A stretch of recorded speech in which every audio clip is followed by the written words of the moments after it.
प्रभु तेरी वाणी जीवन की रोटी, नैनों की ज्योति अंधेरा मिटाती।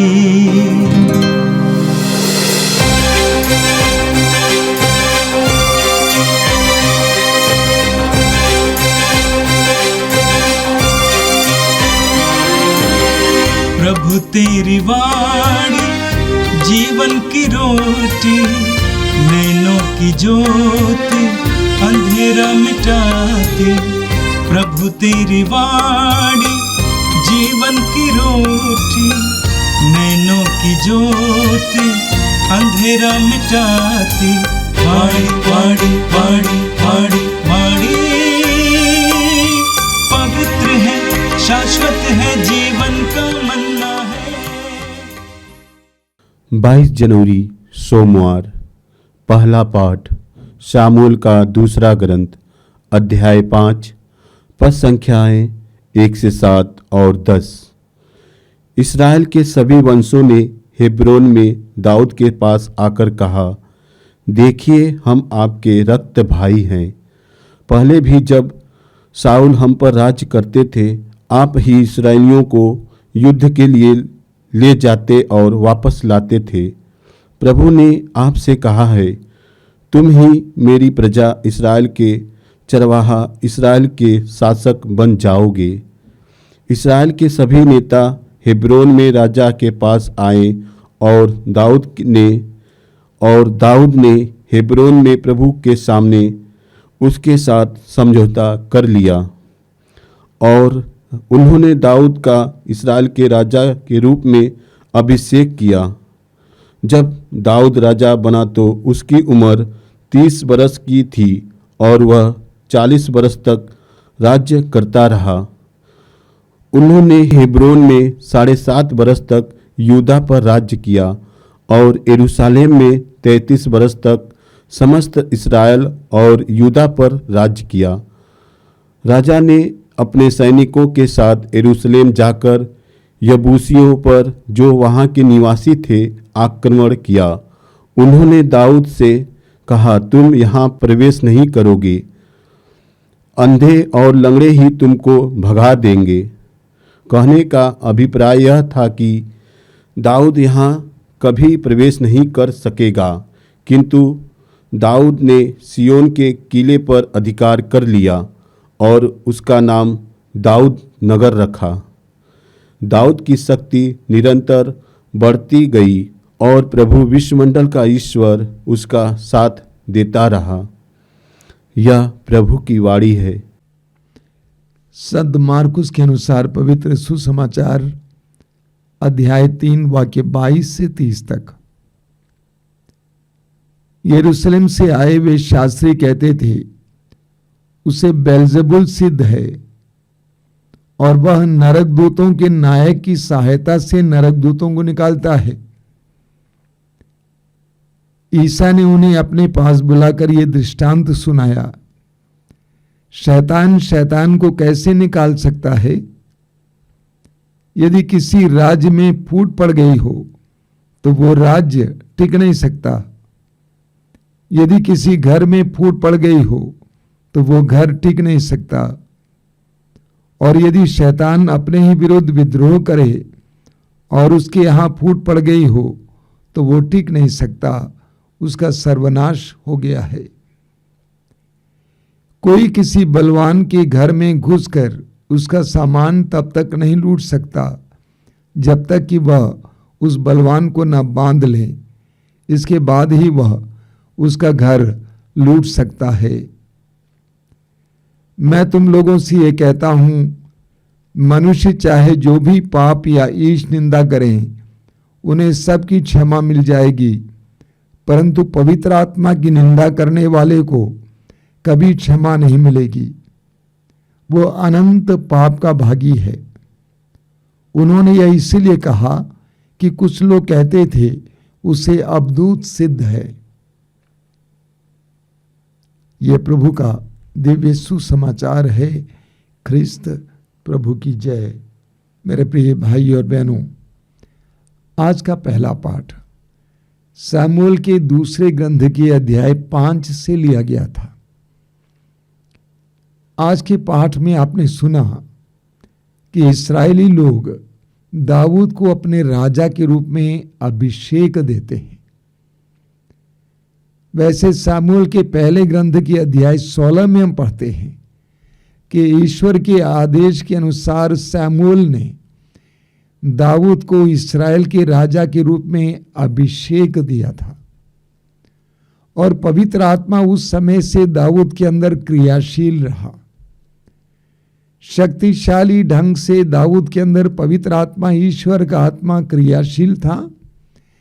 दाऊद ने फिलिस्तियों को हराया और आज के पाठ में आपने सुना इस्राएल के सभी वंशों ने हेब्रोन में दाऊद के पास आकर कहा, देखिए हम आपके रक्त संबंधी हैं।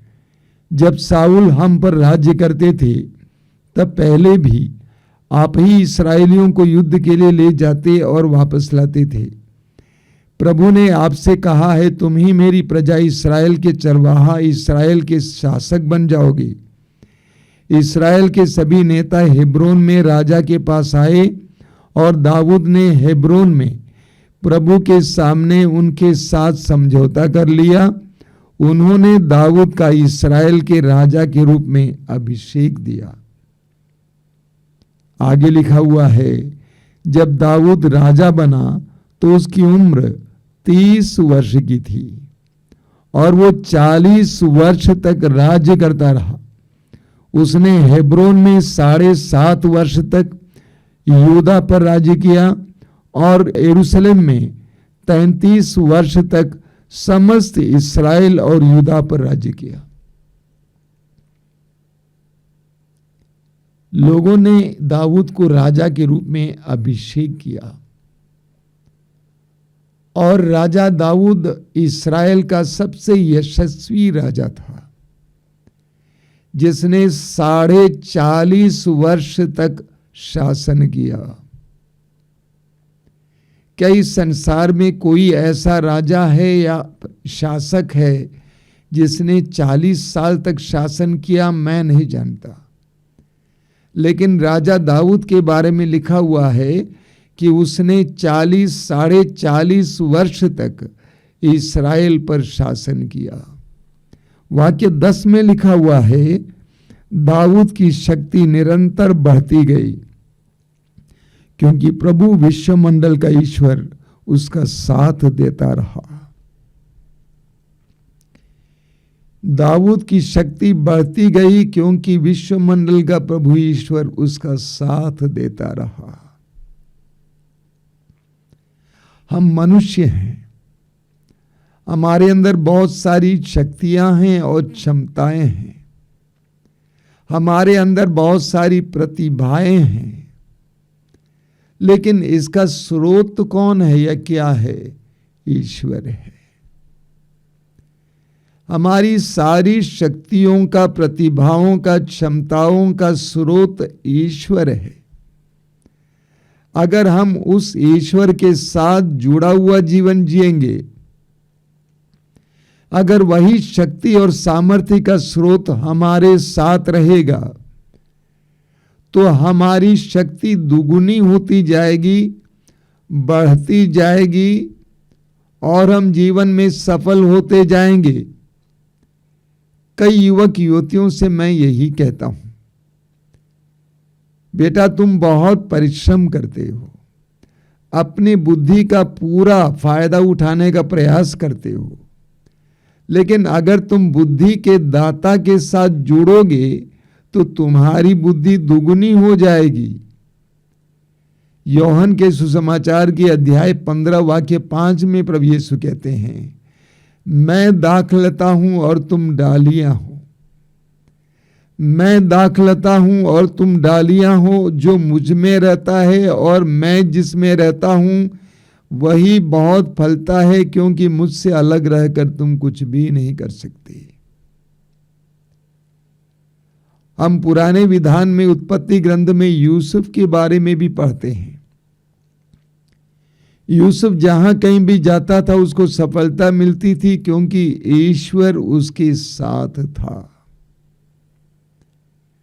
जीवन दाता, शक्ति दाता, बुद्धि दाता, क्षमता दाता, प्रतिभा दाता हमारे साथ है तो हमारे अंदर शक्ति और प्रतिभा की कमी नहीं होगी।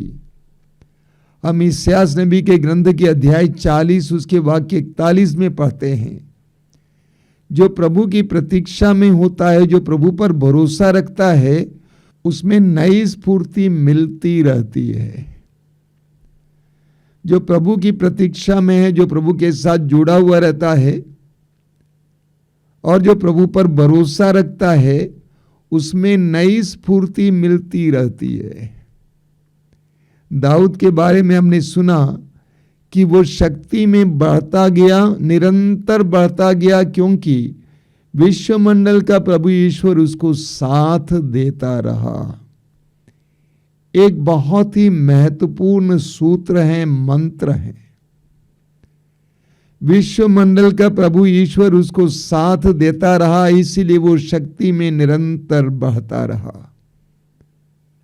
हमारे लिए एक सबक है, एक शिक्षा है। हम भी जितना प्रभु के साथ जुड़ते जाएंगे उतना हमारे अंदर नई स्फूर्ति आती रहती है, नया जीवन आता रहता है, शक्ति बढ़ती रहती है। और आज का सुसमाचार संत मार्कुस के सुसमाचार की अध्याय 3 से लिया गया था।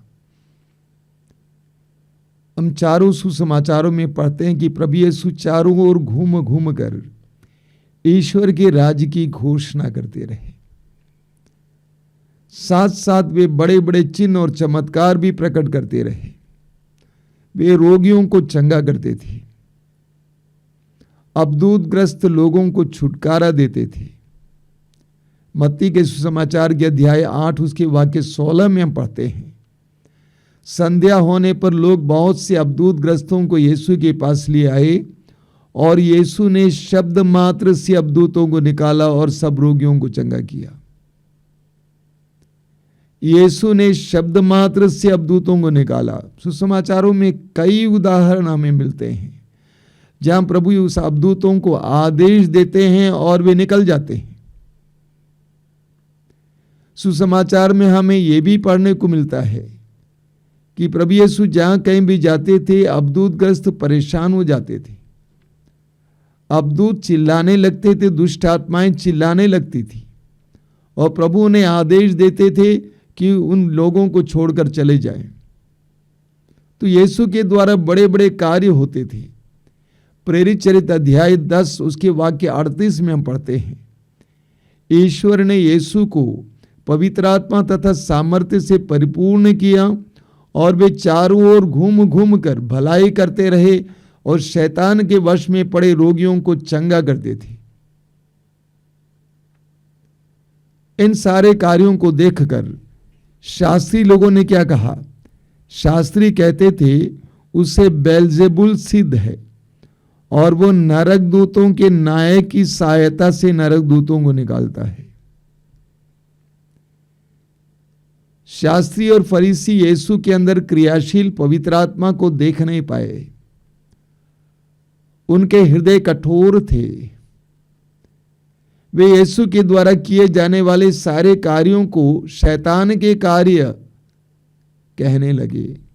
वे कहने लगे कि वह नरक दूतों के नायक की सहायता से नरक दूतों को निकालता है।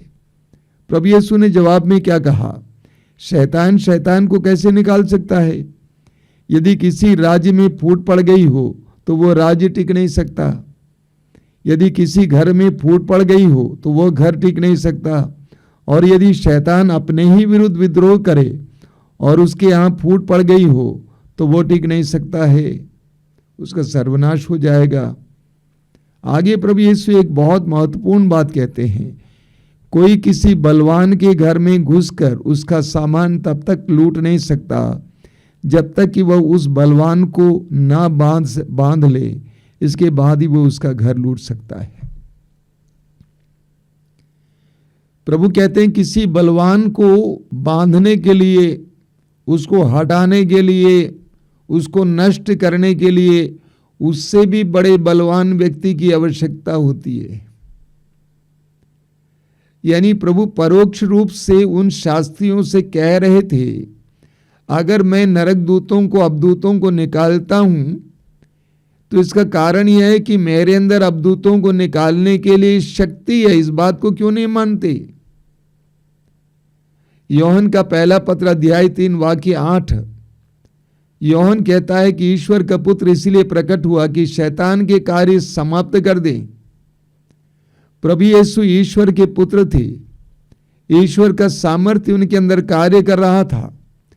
प्रभु यीशु शैतान और दुष्ट आत्माओं से बलवान थे, इसीलिए वो कर पाए। योहन के सुसमाचार के अध्याय 8 उसके वाक्य 36 में प्रभु यीशु कहते हैं, यदि पुत्र तुम्हें स्वतंत्र करेगा तो तुम सचमुच स्वतंत्र हो जाओगे। यदि पुत्र तुम्हें स्वतंत्र करेगा तो तुम सचमुच स्वतंत्र हो जाओगे। ये पुत्र कौन है? प्रभु यीशु स्वयं है। तो यीशु के अंदर दुष्ट आत्माओं को निकालने का अधिकार था। आगे प्रभु यीशु कहते हैं, मैं तुम लोगों से कहता हूं, मनुष्य चाहे जो भी पाप या ईश निंदा करे, उन सब की क्षमा मिल जाएगी, परंतु पवित्र आत्मा की निंदा करने वाले को कभी क्षमा नहीं मिलेगी। वो अनंत पाप का भागी है। और आगे ये भी लिखा हुआ है, उन्होंने इसलिए कहा कि कुछ लोग कहते थे उसे अवधूत सिद्ध है। प्रभु यीशु ने कहा कि सारे पाप क्षमा हो जाएंगे, लेकिन पवित्र आत्मा के विरुद्ध जो पाप है वो क्षमा नहीं किया जाएगा। क्या मतलब इसका? इसको समझना जरूरी है। सबसे पहले पवित्र आत्मा के विरुद्ध पाप किया है। योहन के सुसमाचार के अध्याय 14 वाक्य 17 में प्रभु यीशु कहते हैं, पवित्र आत्मा सत्य का आत्मा है। सत्य को जानने के बाद भी उसको असत्य कहना, सत्य को जानने के बाद भी उसको असत्य कहना, यह पवित्र आत्मा के विरुद्ध पाप है। दोषी को जानते हुए भी निर्दोष सिद्ध करना और निर्दोष को जानते हुए भी दोषी कहना, यह पवित्र आत्मा के विरुद्ध पाप है। सत्य को जानने के बावजूद दोष लगाना, यह कहना कि वो असत्य है, यह पवित्र आत्मा के विरुद्ध पाप है। योहन के सुसमाचार के अध्याय 3 वाक्य 19 में हम पढ़ते हैं, प्रभु यीशु कहते हैं, दंडाज्ञा का कारण यह है कि ज्योति संसार में आई, लेकिन लोगों ने ज्योति की अपेक्षा अंधकार को पसंद किया, क्योंकि उनके कर्म बुरे थे। शास्त्रियों के हृदय कठोर थे। वे जानते थे कि यीशु के द्वारा जो बातें आ रही हैं, जो कार्य हो रहे हैं, ये भलाई है। इसके बावजूद उन्होंने ये दोष लगाया कि ये अवधूतों के सहायता से अवधूतों को निकाल रहा है। हम जानते हैं कि कोई भी ऐसा पाप नहीं है जिसको ईश्वर क्षमा नहीं कर सकता है। मनुष्य का पाप ईश्वर के प्रेम से और करुणा से बढ़कर नहीं है। लेकिन जब प्रभु ने कहा कि ऐसे पाप क्षमा नहीं किए जाएंगे, क्या मतलब इसका? प्रभु बताना चाहते थे कि यह गंभीर पाप है। सत्य को जानते हुए भी असत्य ठहराना, यह गंभीर पाप है। कोई भी पाप पश्चाताप किया जाए तो ईश्वर क्षमा कर सकता है, लेकिन ऐसे लोगों को ईश्वर क्षमा नहीं कर पाएगा, क्योंकि ये पश्चाताप ही नहीं कर रहे हैं, क्योंकि अपनी बात पर अड़िग है। आज के सुसमाचार के द्वारा प्रभु यीशु हमें कुछ सच्चाइयां हम बताना चाहते हैं। पहली बात यह है कि शैतान से लड़ने के लिए हमें सामर्थ्य की आवश्यकता होती है। दुष्ट आत्माओं से लड़ने के लिए हमें सामर्थ्य की आवश्यकता होती है, और वह ईश्वर ही दे सकता है। दूसरी बात यह है कि हमें सत्य को जानने के बाद उसके पक्ष में होना जरूरी है। सत्य को जानते हुए भी असत्य कहना असत्य को जानते हुए भी सत्य कहना, दोषी को जानते हुए भी निर्दोष कहना, निर्दोष को जानते हुए भी दोषी कहना, ये पवित्र आत्मा के विरुद्ध पाप है, ये घोर पाप है।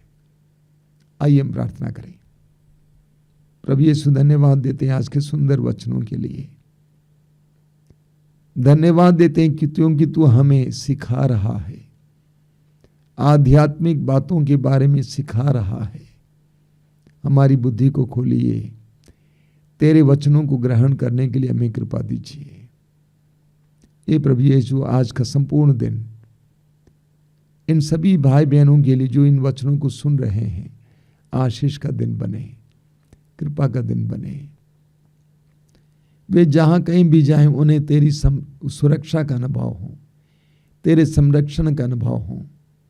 हमारी इस प्रार्थना को ग्रहण कर, आमीन। प्रभु तेरी वाणी जीवन की रोटी, नैनों की ज्योति अंधेरा मिटाती। वाणी वाणी वाणी वाणी वाणी पवित्र है, शाश्वत है, जीवन का मन्ना है।